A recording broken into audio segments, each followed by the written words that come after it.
María. Un día más, con la gracia del Señor, proseguimos el comentario del Catecismo de nuestra Madre la Iglesia. Hoy vamos a completar el apartado explicativo sobre el principio de la autoridad, la participación en la vida social. Y vamos a concluir este apartado, reservamos una primera sesión, hoy concluimos con esta segunda, que explica los puntos del 1901 al 1904. Dice así: si la autoridad responde a un orden fijado por Dios, la determinación del régimen y la designación de los gobernantes han de dejarse a la libre voluntad de los ciudadanos. Vamos a ver aquí qué significa esta afirmación.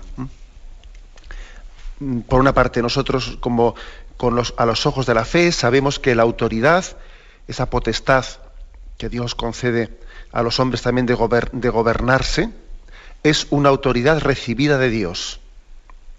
Acordaros ese pasaje evangélico que os propuse, ¿no?, como un referente, cuando está Jesús ante Pilato y Pilato le dice a Jesús: tú no te defiendes, no sabes que tengo poder para quitarte la vida o para respetarte la vida.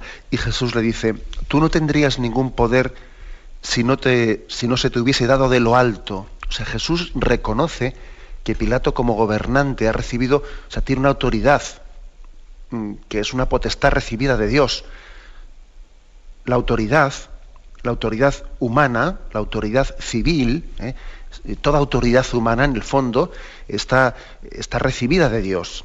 Dios es el que tiene la plena potestad y autoridad, pero Él también quiere, ¿no?, que los hombres participemos de esa potestad para gobernar rectamente la sociedad en favor del bien común.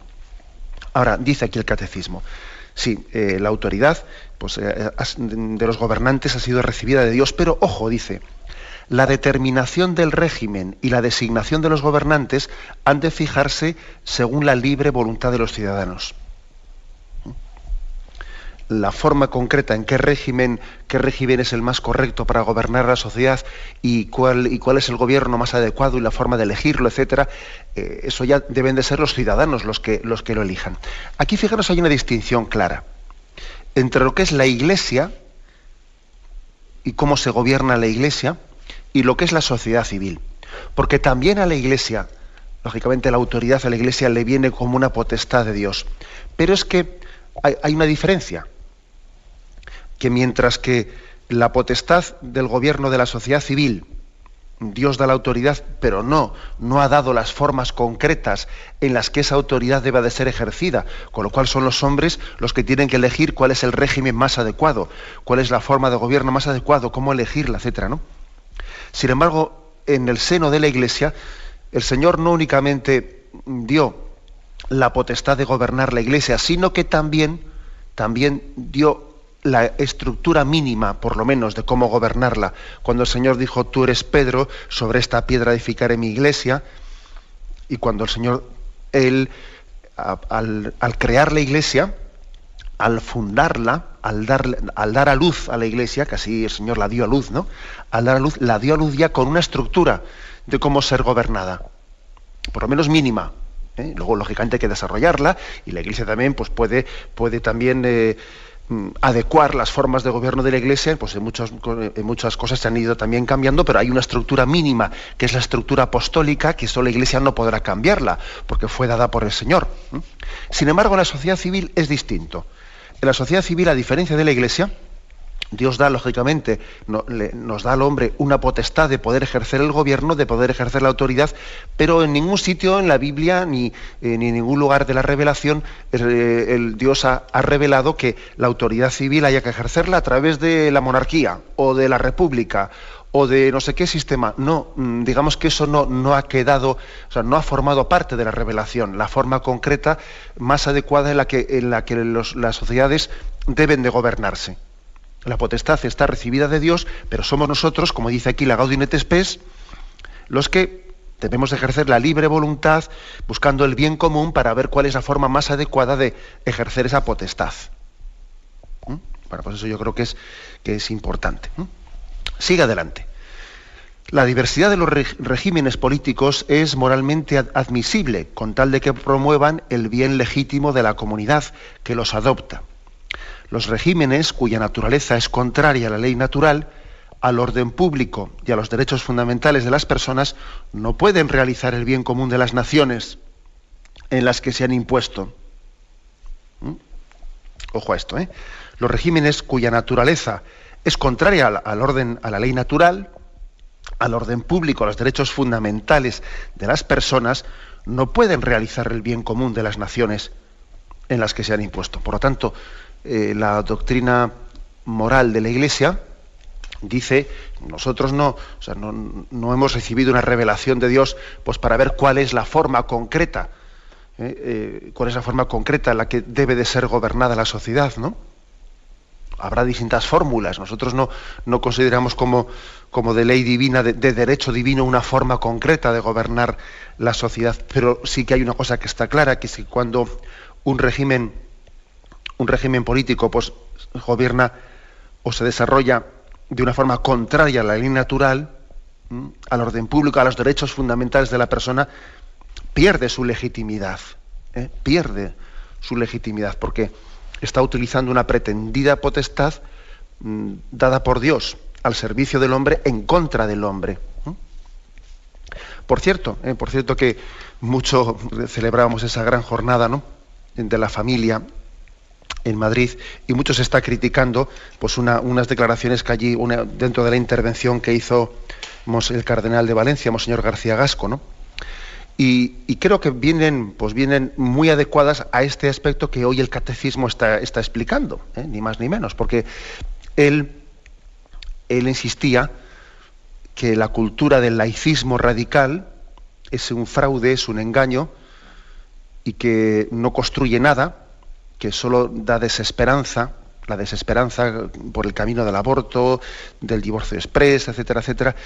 Y en ese contexto él alertó de que tantos ataques a la familia, de alguna manera, no únicamente no respetan la Constitución, sino, dijo él una frase que está siendo muy comentada y criticada, ¿no? Dijo él, tantos ataques conducen a la disolución de la democracia. A la disolución de la democracia. ¿Qué quiere decir esa expresión? Que yo creo que es muy ajustada. Es muy, muy ajustada.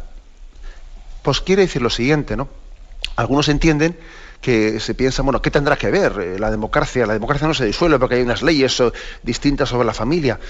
Algunos piensan que la democracia es sencillamente un sistema pues para que los partidos políticos se elijan, se alternen, pues para que se reparta el poder.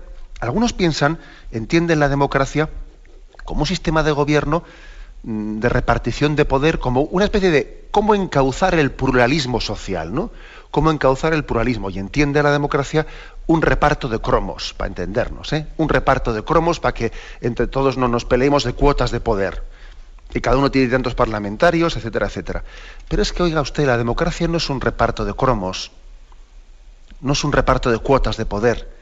La democracia es un sistema de gobierno al servicio de la sociedad, por lo tanto al servicio de la familia.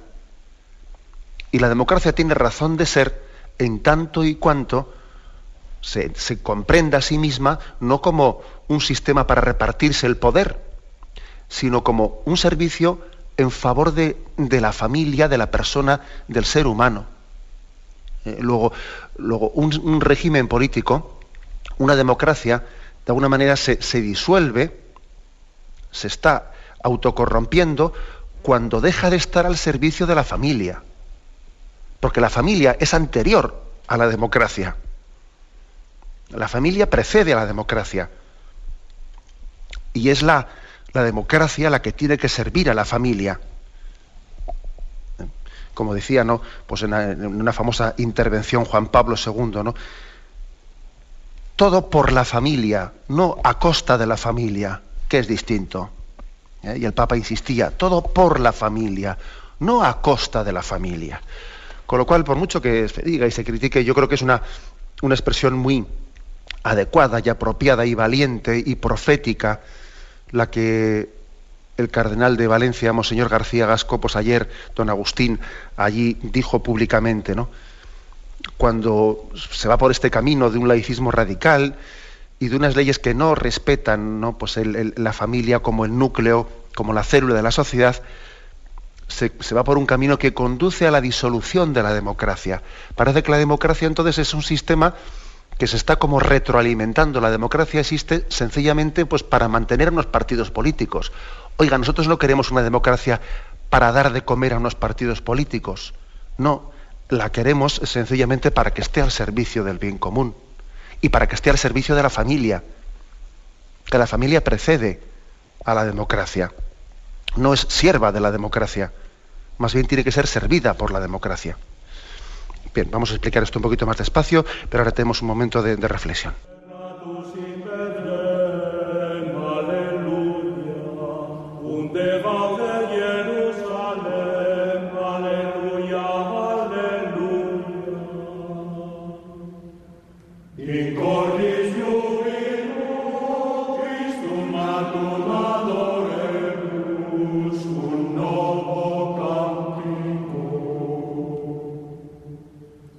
De Madre Natus Virgine, Alleluia, qui lumenes del lumine, Alleluia, Alleluia.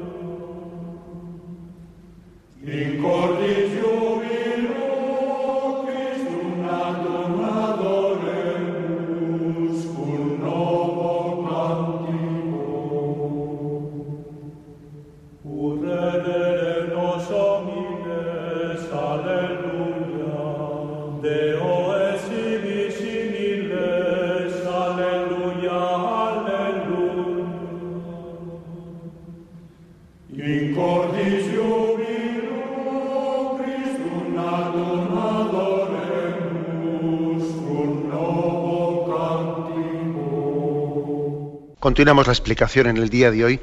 Estamos explicando la parte del catecismo en el que fundamenta doctrinalmente y moralmente el principio de la autoridad civil. En el punto 1902 dice: la autoridad civil se refiere, no saca de sí misma su legitimidad moral. No debe comportarse de manera despótica, sino actuar para el bien común, como una fuerza moral que se basa en la libertad y en la conciencia de la tarea y obligaciones que ha recibido. La autoridad no saca de sí misma su legitimidad, sino del servicio al bien común. Insisto en esa frase que antes hemos dicho, que una democracia que no esté al servicio del bien común va camino de su disolución. Se está como, sí, formalmente mantendrá las formas, pero ha perdido la finalidad para la que había sido creada. Recuerdo una frase de la encíclica Veritatis Splendor, que decía, ¿no?, pues una democracia sin valores se convierte con facilidad en un totalitarismo visible o encubierto. Es una cita de la Veritatis Splendor, la encíclica de Juan Pablo II, en el punto 101, dice expresamente, lo repito: una democracia sin valores se convierte con facilidad en un totalitarismo visible o encubierto. Es decir, que la democracia, decía Juan Pablo II en un discurso, necesita de la virtud si no quiere ir en contra de lo que pretende defender y estimular. La democracia necesita de la virtud. Bueno, pues eso es importante, No quiere decir esto que... Porque a veces, bueno, uno tendría la tentación de sospechar de la democracia misma, ¿no? Como si la democracia fuese sinónimo de relativismo, como decir, es que mira, viene la democracia y con ella viene el relativismo, y viene el subjetivismo, y esto es un desastre, ¿no? Y no es así. Juan Pablo II decía en ese mismo discurso: el relativismo no es la cuna de la democracia, sino que es el virus que acabará con ella, como no venzamos el relativismo. Repito esta frase: el relativismo no es la cuna de la democracia, sino que es el virus que acabará con ella, como no acabemos nosotros con el relativismo. Pero claro, hoy en día hasta tenemos el el peligro de que la palabra democracia nos pueda caer antipática porque podría parecer sinónimo de relativismo, y no es así, no es así. La democracia no es hija del relativismo.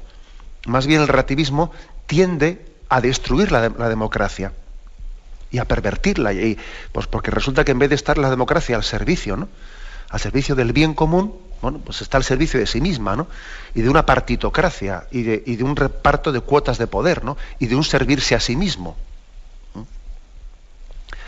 Ahora bien, pues uno dice, bueno, ¿y cómo se puede discernir cuándo una democracia es verdadera o cuándo una democracia se está corrompiendo moralmente? ¿Cómo se puede discernir una cosa de la otra? No es tan difícil, ¿eh? La democracia se reconoce en el modo de tratar al hombre. En el modo de tratar al hombre se reconoce si la democracia tiene salud o no tiene salud. En el modo de tratar a la familia, en ver cómo se respeta el principio de subsidiariedad, que recordáis que en este programa lo hemos explicado ampliamente, ¿no?, qué importante es el principio de subsidiariedad, de que, bueno, pues los poderes públicos estén respetando todas las iniciativas sociales, promoviéndolas, tutelándolas. Ahí se reconoce, ahí se discierne cuando una democracia es verdadera o cuando es únicamente formalmente, sí se mantienen las formas, pero en el fondo se está corrompiendo, ¿no?, el principio democrático. Bueno, pues fijaros ahora esta cita de Santo Tomás de Aquino que nos ofrece el Catecismo. La legislación humana sólo posee carácter de ley cuando se conforma a la justa razón, lo cual significa que su obligatoriedad procede de la ley eterna. En la medida en que ella se apartase de la razón, sería preciso declararla injusta, pues no verificaría la noción de ley, sería más bien una forma de violencia. Claro, cuando una legislación es contraria al derecho natural, a la justa razón, pues moralmente hablando no es ley. No es ley. Sencillamente es una corruptela, ¿no? Es una corruptela, y tenemos no únicamente derechos, sino que tenemos obligación moral de hacer una desobediencia civil ante una ley que es contraria al orden natural, a la justa razón. Por ejemplo, ¿no?, ahí se habla de la objeción de conciencia, ¿no? Pero es que no está reconocida la objeción de conciencia. Oiga, mire usted, si la objeción de conciencia está reconocida o no, yo no lo sé. Lo que sí sé es que el derecho a objetar de conciencia es previo a que exista ese reconocimiento legal o no exista. Y si yo estoy en un hospital determinado y a mí me dicen que tengo que realizar una operación o lo que sea que es contraria, yo soy médico o soy enfermera, y me dicen que tengo que hacer pues una intervención contraria a lo que entiendo que es el orden moral natural, yo no sé si estará reconocida o no estará reconocida mi derecho a la objeción de conciencia, pero es que me da igual, porque mi obligación de objeción de conciencia y mi derecho moral es previo a que eso esté legalmente reconocido o no. O sea, hay cosas que preceden al reconocimiento legal. No nacen con el reconocimiento legal, no, lo preceden. Eso es un principio importantísimo, ¿eh? Si no parece que nuestros derechos nacen con una ley. No. Nuestros derechos se reconocen, ojalá se reconociesen con una ley. Por esto habéis oído expresiones como decir la familia es prejurídica. ¿Qué quiere decir eso? Que la familia existía y sus derechos existían antes de que jurídicamente se reconociesen o no se reconociesen. A ver si va a resultar ahora que tenemos derecho a la vida porque existe una ley que lo diga. Tenemos derecho a la vida pues porque somos hijos de Dios, porque existimos, porque la vida nos ha sido dada, no porque una ley lo haya reconocido. Bueno, eso, por tanto, aquí Santo Tomás de Aquino en esta cita insiste en que, bueno, puede ocurrir que una legislación humana sea contraria a la razón, a la justa razón, y por lo tanto tenemos el derecho y el deber de no reconocerla como ley, de no reconocer la pretendida y supuesta autoridad moral que es con la que esa ley se nos quiere presentar. Adelante dice aquí el Catecismo, el punto 1903. La autoridad solo se ejerce legítimamente si busca el bien común del grupo en cuestión, y si para alcanzarlo emplea medios moralmente lícitos. Si los dirigentes proclamasen leyes injustas o tomasen medidas contrarias al orden moral, estas disposiciones no pueden obligar en conciencia. En semejante situación, la propia autoridad se desmorona por completo y se origina una iniquidad espantosa. Bueno, pues esto, como podéis ver, pues tiene toda la actualidad del momento cuando vemos que existen, ¿no? Comienzan a existir conflictos, especialmente pues por todo lo que está suponiendo esta introducción en Occidente de la ideología de género, en la que se está haciendo toda una legislación en la que no se reconoce, ¿no?, la familia como la célula y el núcleo de la sociedad, y en vez de ser protegida, más bien es agredida, ¿no?, en muchas legislaciones. Bien, el último de los puntos, el 1904. Dice así: es preferible que un poder esté equilibrado por otros poderes y otras esferas de competencia que lo mantengan en su justo límite. Es este el principio del Estado de Derecho, en el cual es soberana la ley y no la voluntad arbitraria de los hombres. Esto está tomado de una encíclica de Juan Pablo II, Centésimos Annus, una encíclica del año 1991, de nuestro querido Juan Pablo II. Es preferible, esto lo dice la Iglesia también, pues desde un discernimiento moral, desde lo que ve que es la experiencia, ¿no? Es preferible que el poder esté equilibrado, ¿no?, esté repartido. ¿A qué se refiere? Hombre, yo creo que se refiere en primer lugar al famoso principio de la división de poderes, que es un principio de que el poder legislativo, el poder ejecutivo, el poder judicial sean independientes uno de otro. La Iglesia, como veis por este punto y por esta encíclica de Juan Pablo II, ve con buenos ojos, ¿no?, y ve muy conforme a la moral católica ese principio. Pues porque preserva de muchos riesgos de lo que podría ser pues un abuso de poder. Y por desgracia, por mucho que se proclame este principio, vemos que no se respeta esa división entre el poder legislativo, el poder ejecutivo y el poder judicial. Y vemos que no se respeta, y yo creo que es inmoral una forma de ejercer las cosas en las que hay un control de un principio hacia el otro. Por ejemplo, porque vamos a ver por qué los jueces del Supremo, por qué los jueces del Constitucional los tienen que elegir los partidos políticos. Pero hombre, eso no es contrario a este principio de que tiene que haber una libertad y una independencia entre los distintos poderes. ¿No está llevando a un desprestigio de la justicia muy grande el hecho de que todos sabemos que dependiendo de quién pueda presionar para que el siguiente juez del Constitucional sea este o sea el otro, entonces hay riesgo de que se declare constitucional o inconstitucional una ley o su contraria?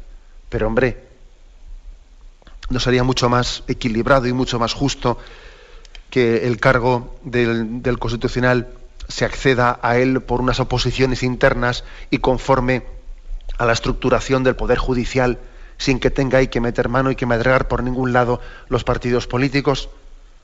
Es que claro, luego evidentemente nos lleva a los ciudadanos a una gran desconfianza, diciendo aquí los jueces, dependiendo de quién les haya puesto, pues acaban diciendo lo que se espera, lo que los partidos políticos esperaban de ellos, que por eso les han puesto ahí. O sea, fijaros cómo este punto del catecismo lo afirma claramente, ¿eh? Es preferible que un poder esté equilibrado con otros poderes y otras esferas de competencia que lo mantengan en su justo límite. O sea, cada uno en su sitio, Dios en el de todos. Y Dios en el de todos, ¿no?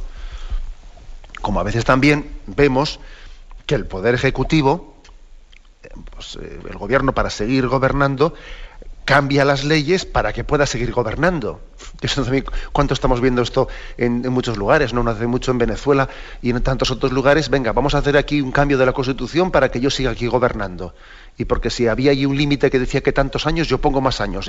Y si había, o no únicamente con respecto al límite del gobierno, sino qué riesgo tan grande, ¿no?, el que alguien diga voy a hacer unas leyes a mi medida para que yo siga gobernando. Pero vamos a ver, es que el Poder Ejecutivo no es quien No es quien para estar cambiando las leyes. El poder legislativo es una cosa y el poder ejecutivo es otra.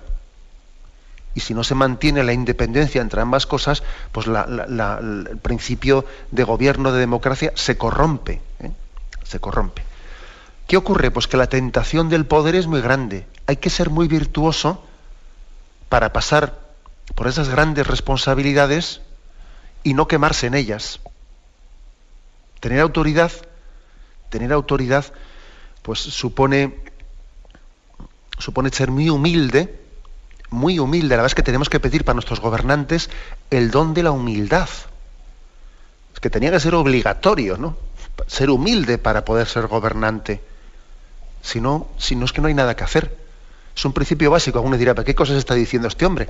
Ya lo sé, que suena esto a chino, no decir tal cosa, pero es que es básico. Solamente quien sabe que Dios le ha puesto en un lugar, en una responsabilidad determinada, al servicio del bien común, y sabe que ese lugar de responsabilidad no es suyo, que le ha sido encomendado, y que se le va a pedir responsabilidad por esos talentos que se han puesto en sus manos, para ver si los ha hecho producir adecuadamente. Solamente quien tiene esa conciencia va a ser capaz de pasar por esa prueba, por esa responsabilidad, sin quemarse en ella, sin corromperse, etcétera, etcétera, ¿no? Es tan importante. Me vas a permitir que os cuente una anécdota que he vivido estos días anteriores y que me dejó impactado, ¿no? Porque hay pequeños detalles de esos que te conmueven el corazón. Y tuvimos una reunión de los obispos que estamos dentro del Metropolitano de Burgos. Hicimos una visita a la Cartuja de Miraflores, ¿no? Y uno de los cartujos, que tuvo la amabilidad de recibirnos, era norteamericano, el hombre está ahí en la Cartuja de Miraflores. Uno de los cartujos que tuvo la amabilidad de recibirnos y explicarnos un poco la vida cartujana, nos dijo una cosa que a mí me conmovió, y es que nos decía que al final del año pues se juntaban todos los monjes en un capítulo y se volvía a poner a consideración los dos cargos principales, ¿no? Que es el del prior de la Cartuja, y también el cargo del monje que hace un poco de relaciones públicas hacia el exterior. Y entonces hacen allí un pequeño capítulo, hacen una votación, un sondeo, etcétera, y si resulta que al prior se decide pedirle que siga un año más, se le da un papel en el que se le dice: no hemos tenido misericordia de usted y le pedimos que siga un año más. Y si se toma la decisión de cambiar al prior, se le da un papel que se le dice: hemos tenido misericordia de usted y puede quedar en paz y seguir a su tarea de monje diario. Está usted dispensado. Hemos tenido misericordia de usted. Y digo que a mí me conmovió, ¿no?, esa forma de gobernarse, ¿no?, dentro de la Cartuja, y esa conciencia de que tener poder no debe ser algo deseado, algo ambicionado, sino sencillamente debe ser algo que haya nacido desde una profunda humildad, ¿no?, de saber que es Dios el autor de toda autoridad, y cuando nos delega de alguna manera, ¿no?, cuando nos delega algún principio de autoridad, pues debe ser ejercido con la plena humildad de saberse instrumento, ¿no?, instrumento de Dios al servicio del bien común. Bueno, ya sé que alguno podría decir, pero hombre, poner un principio, poner un ejemplo de gobierno de la Cartuja para iluminar el espíritu con que hay que gobernar la sociedad civil, pues igual es un ejemplo un poco forzado. Y digo, bueno, yo no sé si es muy forzado, pero a mí me parece que ese principio de la humildad es básico, tanto en el gobierno de la Iglesia como en el gobierno de la sociedad civil. Solamente así se puede entender, ¿no?, el gobierno dentro de una concepción integral del hombre, ¿no?, al servicio del bien del hombre. Bueno, pues de esta manera terminamos este apartado del catecismo dentro de la participación en la vida social, que tiene como principio la autoridad. Hoy lo hemos concluido y a partir del próximo día explicaremos el apartado del bien común. Vamos a felicitarnos mutuamente y a dar gloria a Dios pues, por esta solemnidad de la Sagrada Familia, que ayer la vivimos de una forma muy especial. Concluyo con la bendición de Dios Todopoderoso. Padre, Hijo y Espíritu Santo, descienda sobre vosotros. Alabado sea Jesucristo.